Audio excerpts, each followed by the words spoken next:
Xiaomi. Oo. Oo, ka bumaba. Ngayong araw nga ay recognition day ni Ate Akila at ang sabi nga ay 8 AM nga magsisimula. Pero kami nga, dahil kami nga ay laging una, ay kami nga ay magnanay na nakapunta dito. At sa dinamin-dami nga ng mga nakakasalubong ko na meron na nga ang medal, ay talaga namang ang lakasan ng kaba ko nga sa dibdib dahil iniisip ko nga na baka nga kami ay late na at hindi na nga namin naabutan si Ate Akila. Kaya't nasa stage at nakuha na ang award na wala man lang kasama. Ay, Diyos ko po!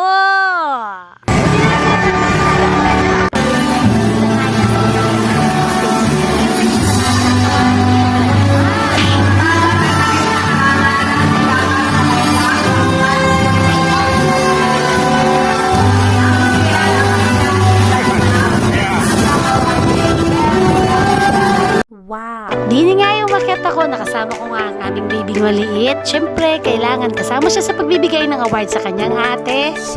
At habang nga binibigyan ko ng award ng kanyang ate, kita ko nga na nakatingin na naman ito si baby. Alam ko na naman ang ibig sabihin niya. Kaya naman nga nung maisuot ko yung medal ng kanyang ate, tinatanong ko nga si baby, bakit ka sad? Wala ka? Hindi nga niya alam, nadala ko nga kanyang sorpresa. Kinuha ko nga yung medal dati ng kanyang papa.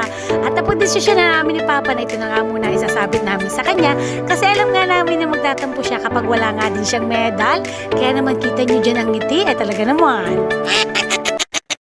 Abay dini nga inabudol pa kami ni papa at sabi picture daw kaya na may kami pandang ngiti. Kaya naman talaga ito.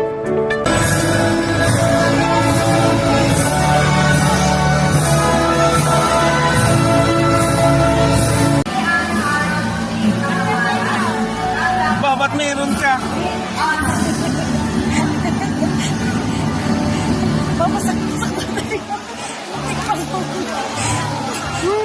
Oo, ganito naman yan. Ganito naman ang Ganito naman ang Abay kami nakahinga na talaga ng maluwag dini. Kaya naman dini kay Boss Alan, naka-co-parent namin. Shout out sa'yo!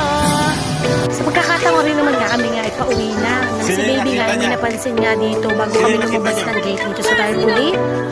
Serena! Saan? Tulong! rest in peace, Lina. Uy, talaga namang napakabilis talaga lumipas ng isang taon ay tapos na naman nga ang grade 4 ni Ate Akila at syempre pasimula na naman tayo sa susunod para sa kanyang grade 5. Muli ay congratulations sa ating mga awardees at syempre sa ating mga parents ay talaga naman. Ay, meron nga pala naghihintay sa amin dito. Xiaomi.